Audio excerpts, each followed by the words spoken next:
let me tell you a little bit about myself. I have a Bachelor of Arts degree in English from Bethune-Cookman University in Daytona Beach. I am a professional writer and editor. I've been doing writing and editing for the state for approximately 7 years. And in regards to this presentation, I've trained approximately 200 people in the past year on how to use SMART goals. And in fact, it was in the process of getting prepared to train those folks that I first encountered SMART goals.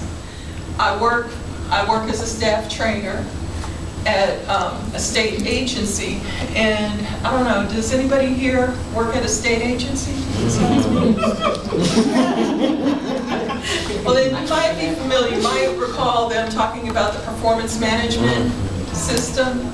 Well, I was the agency's main trainer on the performance management system that rolled out in 2013. And in getting prepared for this, I was trained on how to train the managers and supervisors. And when we got to the part about the SMART goal, you know, I was so amazed at it's simple, it's elegant, it's systematic. And I thought to myself, I actually got a little bit angry because I thought, why haven't I been doing, I'm smart, why haven't I been doing this process in goal setting all along? And as I went through the state training managers and supervisors on it, I found that without exception, as soon as I got to the SMART goal portion of the presentation, I saw that same spark in everyone's eyes. So that's one of the reasons why I wanted to present this tool to you today. So let's talk about what exactly is a SMART goal. Well, the word SMART is merely an acronym to use as a memory prompt for the characteristics that your goal should have. It should be specific, it should be measurable, it should be achievable, it should be relevant, and time-bound. So let's take a look at each one of those in detail. First of all, you want your goal to be specific. Therefore, your goal should answer the questions, what exactly is it that you want to achieve? Why do you want to achieve it? How are you going to achieve it? When are you going to be able to look at it and say it's done? Or, I'm sorry, not even to be able, when are you going to put at the outset as your deadline to say, I will be done by this date? And if applicable, you know, where, who, if you have some other people who are going to be integral to the process, then you need to define who those people are and how they're going to be important to you reaching your goal. Moving on, the M in SMART stands for measurable. And the thing about it being measurable is that there's a really nice axiom that is quoted when you're talking about things being measurable. I hear all the people who talk about statistics talk about it all the time. It's what gets measured gets done, right? Anybody ever heard that? Yeah. So, your SMART goal needs to be measurable. You need to have benchmarks, and it clearly defined with dates for not just the benchmarks, but for what achievement will entail. Okay? And then you need to make sure that you check in. Now it helps if you have a partner, which is where all of these wonderful authors come in. Because really what the measuring does is it pulls you up to the next level that you're trying to get to with your project or with your goal. The A in SMART goals stands for achievable. Now, this is an important characteristic to make sure that your goal includes, because you want to make sure that you're setting yourself up for success. think about your previous achievements that contribute to your ability to achieve this goal. Your knowledge, skills, and abilities. You might even want to write them out and say, and have them at the top of your mind as you're setting your goal. And that way you can take a look at what your goal might entail you needing to do, what your achievements, KSAs are. And then you can figure out where the gaps are. And when you know what the gap is, then you can find help on those gaps. The R in SMART is for relevant. And I say here, make your goal fit your life. And the reason I say that is because it is so easy as a writer to put on your writing hat and then set yourself a goal that's unachievable for you as mom, wife, teacher, whatever, publisher, I don't know, rock climber, whatever it is that you happen to be. You have to make sure that you have a nice talk with yourself about, now I've set these goals. Is this something that really, that I can do, given the other responsibilities that I have to achieve, the other responsibilities that take my time? Because what I've found is if it isn't relevant to your life, if you don't make your goal relevant to your life, if the two are at odds, you're setting yourself up for failure. So in the process of having that conversation with yourself, when you sit down and decide, okay, I know that my daughter's going into high school next year, and that's going to take a lot of my focus away because I've got to keep her on track with her schooling specifically, and this is going to take a lot of my time because I'm going to be finishing this book, hopefully, and starting a book tour or whatever it might be that you're going to do. Then you've got to pre-plan for those things to put the resources in place to make sure that you're able to meet all of your needs, not just your writer hat needs. And finally, the T is time bound. Your goal must have an end date that you set at the outset. Without that, it's just a SMART goal. It's not smart.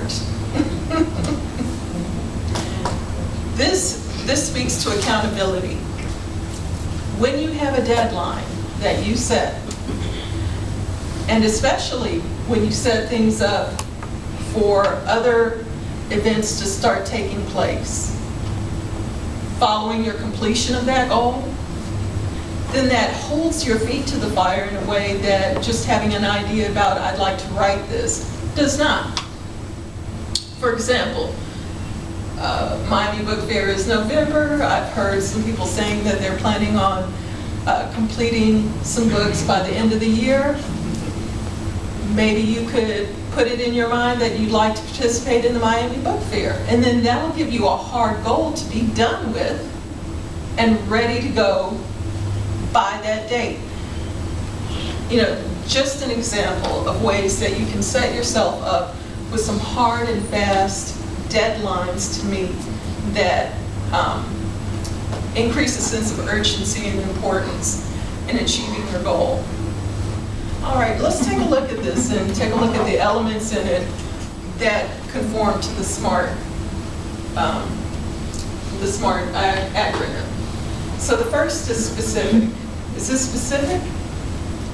No. This is not specific? Which one? You said the goal. The first one is not SMART. The first is not SMART. I mean, it's not specific, right? It's a good goal. All of us, if you're not already, then you're here because you want to be a writer, right? But the SMART goal makes it specific.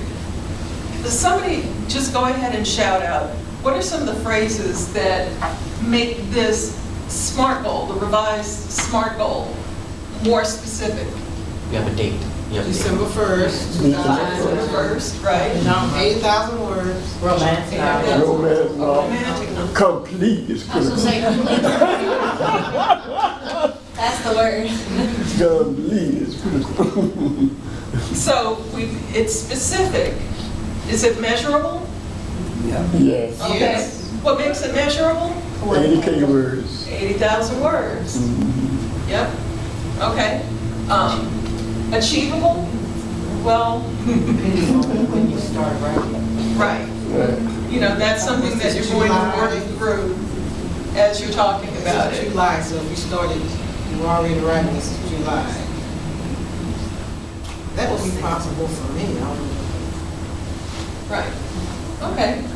Relevant. For whoever, for the romance writers in this room, of course, you know, you want a romance novel. You know, relevant, that would be a personal evaluation to make.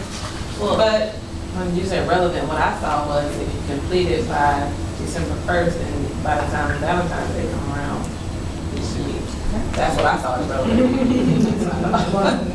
Get the story down. Amen. Right. that's right, because you're already on the shelves for February, right? And time bound, December 1st. December 1st. Everybody feel real good about, it's not a complicated process. Like I said, it's simple, it's elegant, it's systemic. You know, you've got this little system that you can use. And I think it really enhances it. Whenever you have a task that needs to be completed, a SMART goal helps you define it, clarify it much better than just a generic sort of goal will do. Let me go back one moment. Remember we were talking about what gets measured, gets done? Okay.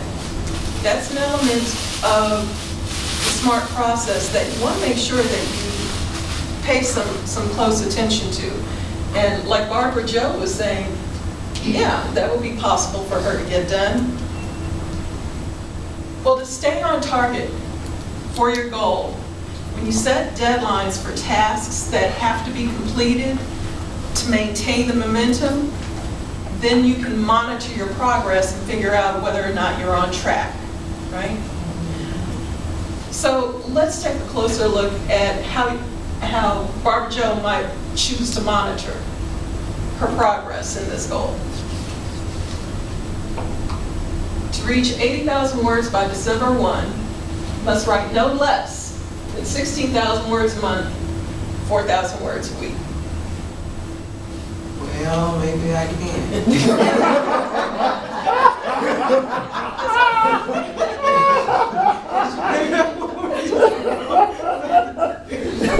Depending on how you work, because I was telling Margo, I don't think I can do it by words, but if you set it up by chapters, or could you do it like that? Absolutely. It's however you define it. I just pulled 80,000 because it's standard for a novel, right? 60 to 80, standard for a novel. So, but the point is that now you know at the end of every week, I should be on track with about, if this is my goal, I should have it broken down so that I have at least 4,000 words done on a weekly basis. And if I get off track with that, I know during the process that I'm off track, right? And So you- if 4,000 seems big, you just cut it down to daily. And Yeah. you know, it's not so hard, not so Yeah. overwhelming. That's one part that I wanted to make sure that I explained really clearly. You have to make sure that you take time to make your goal measurable. And this is how you do it. Okay? So, now we get to the portion where we do an activity. Got a little worksheet for y'all. What I'd like you to do is get with the person adjacent to you. I want you guys to work together as a team. Okay? Each person should think of a goal that you have now. Because what you're going to do is convert it to a SMART goal. Okay? And it doesn't have to be about writing for the purposes of this presentation. If you have a different goal that you want to, if you have a different type of goal, if you have a reading goal, I want to get X number of books read by a certain date, that works too. Whatever is applicable to your life, whatever is relevant to you personally. And I'd like you to work together. For the person who has the goal, the other person is going to ask you questions to help you narrow it down and define it. Now, you don't have to fill out every single question on this. These are prompts designed to assist you in clarifying and defining your goal better. And then once one person is done, then I want you to flip over and work through the other person's goal. Okay? Let's take about 10 minutes. 10 minutes to get this done so far. I think maybe somewhere, maybe about 7. Okay, you're going to be turning. Yeah. You know, and that's what I'm saying, because I didn't know exactly how long. That's what I'm saying. And so that's, it's not so much as I'm trying to do that. Please go ahead and volunteer. And what I'd like you to do is share with the group your original goal, and then share your revised goal. By December 1st, 2014, I'll have completed a collaboration of letters addressing the crisis for Black men in America to be released in time for Black History Month. Make sure you write out your monitoring steps with dates for you to check in. By this date, I should have this part of it completed. By this date, I should have this part of it completed. That's what really gives you the ability to stay on track. And that would be the benchmark part of it, right? Correct. Oh, that's a wonder. Absolutely. My goal is to read more books by the end of the year. Okay. My SMART goal is to read 25 books, 1 book a week, by December 31st and review them on Amazon. And to do that, I'm going to start reading a new book on Monday and complete by Friday and reward myself with a vanilla milkshake.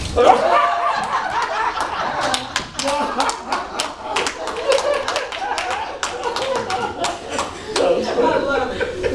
Barbara Jo said something super important. And not just that it was a milkshake, but that she intends to reward herself for achieving the steps to her goal. Super important. Celebrate your successes along the way. That is what's going to give you the motivation to move on to that next task. Well, I'm glad you find it useful. That's the way I feel about it, and that's the way every single manager and supervisor that I trained on this felt about it once we went through it. The next thing that we're going to go over is it's going to be speaking to the other side of your brain. This was making you take a goal and apply logic to it, right? Okay. So it's making you actually use that analytical, okay, how that linear thinking, making you kind of define and refine what it is you want to achieve. Now we're going to speak to the other side of your brain. Let's take a look at a mind map. Oh my goodness. Okay. This mind map I chose because it's literature. And as you can see, all it is ideas. This isn't sentences. This isn't grammar. This is entirely the ideas that branch off of thoughts. When you think about literature, you're thinking about thinking. And authors think, and they write these books and books on thinking. And how about poetry, though? And I've got these authors that I like in poetry. And what about over in history? Oh, those historical authors, McCullough and Herodotus and The books that I've read recently that I've really enjoyed that are history books, this is a mind map. You take an idea and you run whatever comes to mind off of that idea. And the tangential ideas that come from that topic, you run off. So that you're following your creative mind as it moves from topic to topic. Call that brainstorm. Exactly. Remember I said, it's brainstorming 2.0. Yeah. Now, one of the things that you'll notice, in fact, you guys tell me, what do you notice about the mind map? What's different from regular brainstorming?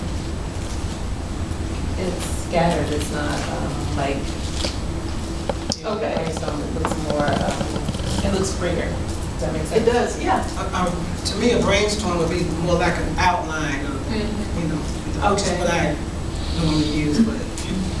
The format is completely different. It's completely different from what an There's multiple outline. topics. There's multiple topics versus usually you brainstorm a particular topic versus.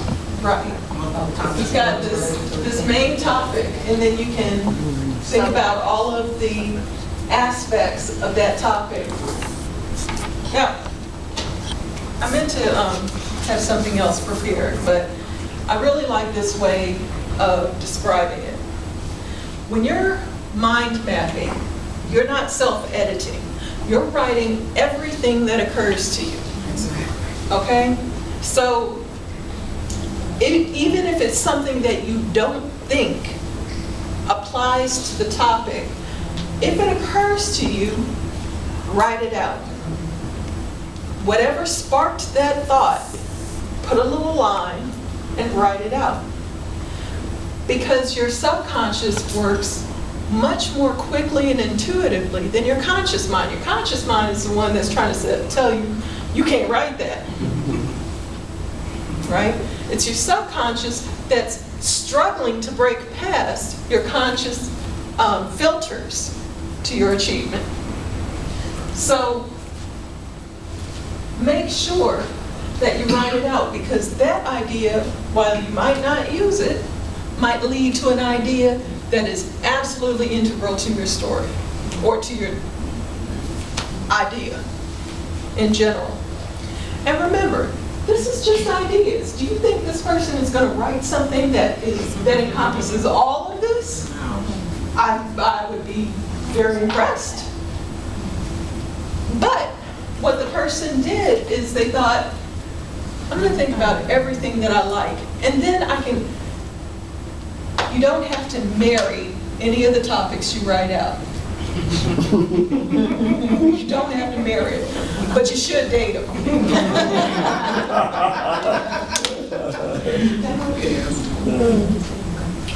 All right, so a few things that also, good point in that it visually differs from the structure of traditional brainstorming.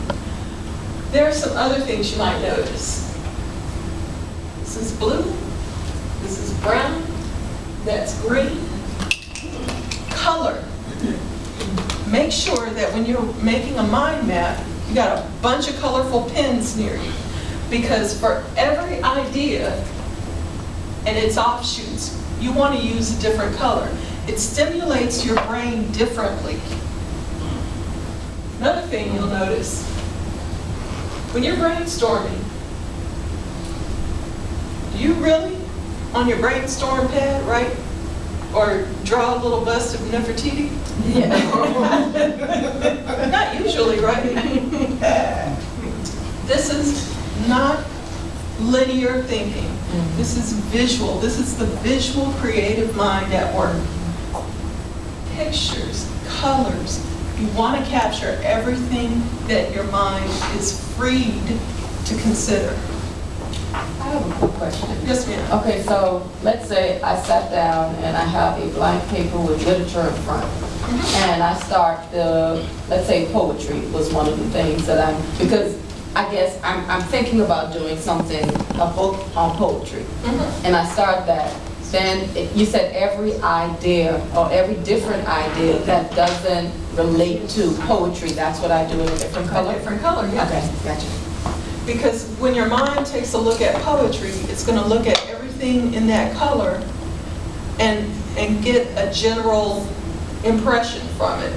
So if you have something that's a different topic, then give it a different color, because that might be a different chapter in your book, maybe. Or it's a different way of thinking about things. Okay. And you might also want to put it in two places. I'm not sure, but only you, because the whole point of mind mapping is to free your mind. So you guys have seen this. There's some really, really cool mind mapping software for free available on the web. We're looking at apps now. There are a number of different, there are some places that have some really cool paid ones, but like everything else on the internet, there is some really cool free software out there now. But don't get so caught up in this. Let's take it, because really, a lot of people, the actual physical act of writing things out, that stimulates your creative mind in a way, in the artist's way. Lorena, she talks about that, doesn't she? Yes, yeah, she talks, they call, one of your very, very first exercises is called morning pages. Yeah. Right, and you write 3 full pages every day, longhand. And it it's the must be longhand. opposite, yeah, it's the opposite of, people sit down and they say, they're going to try to free your mind. This one lets you free your mind on paper. So whatever it is that's in your head, just write it. And you're not rereading it. So there's no editing, there's no anything. Yes, it's exactly like that. You just write. The idea that by freeing your mind from the restrictions that you often put on it when you're self-editing, as you're thinking through your ideas, that's what you're trying to do. You're trying to free your mind from those voices in your head that say, no, that's not right. It's not a question of right. It's not a question of wrong. It's a question of freeing your imagination. So this is obviously formed on a computer. Let's take a look at a handwritten mind map.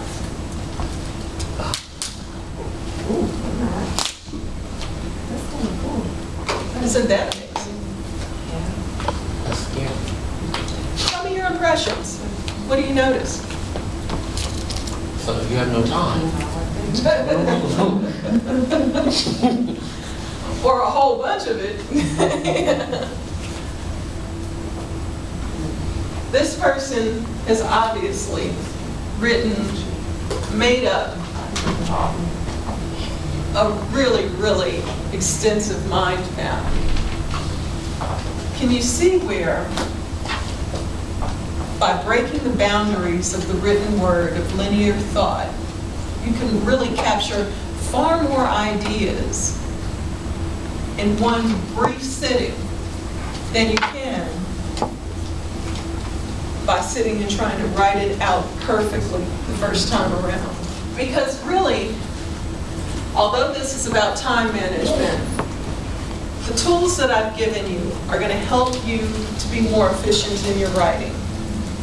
If you know your goal in detail and what you have to do to achieve it, isn't it so much easier when you can just visualize in detail what needs to be done before you do it?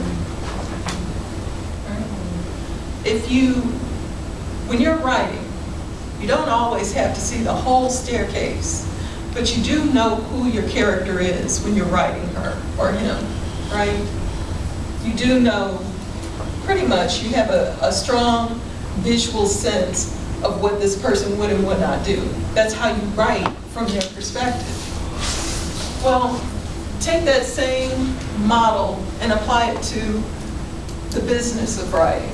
You've got to have a clear vision of what it is you're trying to achieve. And with a mind map, when you get stuck and you don't know where to go next in your writing, the mind map will break through the conscious mind, what will enable you to break through the conscious mind's filters that are separating you from your creative thought. We're going to create a mind map collaboratively. Your idea branches off of somebody else's idea, then pick up the color that they used to write theirs and write off of that mind map. But everybody, come on. One at a time. Like, I'm ready to pick up someone else because I'm lost. I'm gonna check these. Right here. See, with all the lefties in the room, we're gonna have some legibility issues. I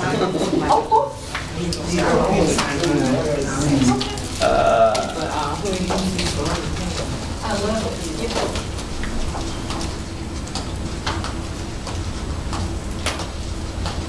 Did you write? Oh, okay. I didn't see it. Yeah. This is kind of make me think, well,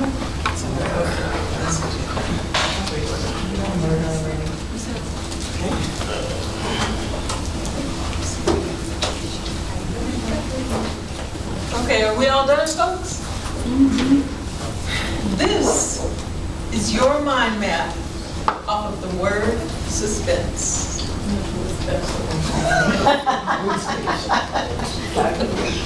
We got Chicago youth and black men. There's some suspense in there. Location, a big reveal. We got murder with a protagonist, some danger, and a victim. We got Groucho Marx. Humor in the suspense. Don't you love how the non sequiturs apply?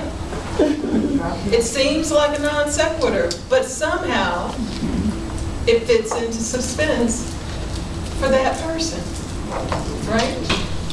Tension, darkness, infidelity, sex, frustrated reporter, jail and lies. Now that sounds like the beginnings of a novel, doesn't it? It does. Good now. Of a good novel. It really does. I think I'd be too afraid to read it. Be scared. Do you see how a mind map can help you to uncover the creativity? That was in less than 5 minutes.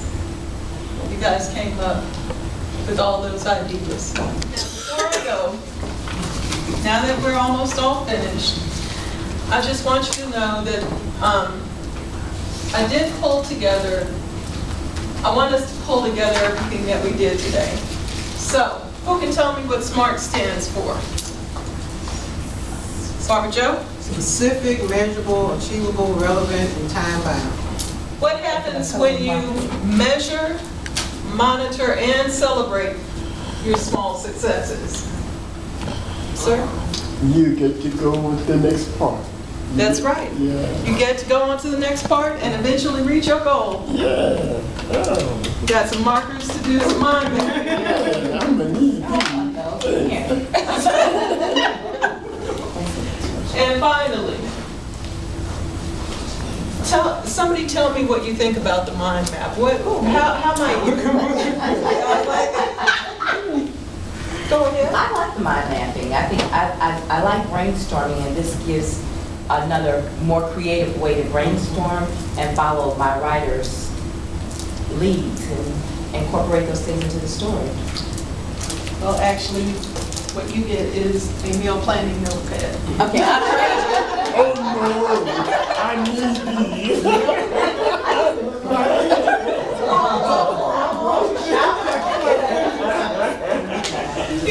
Somebody who does like grocery shop. FYI, stay But definitely, you've got some tools now to help you with your pre-writing and also to help you when you do hit those hard points and you don't know where to go further.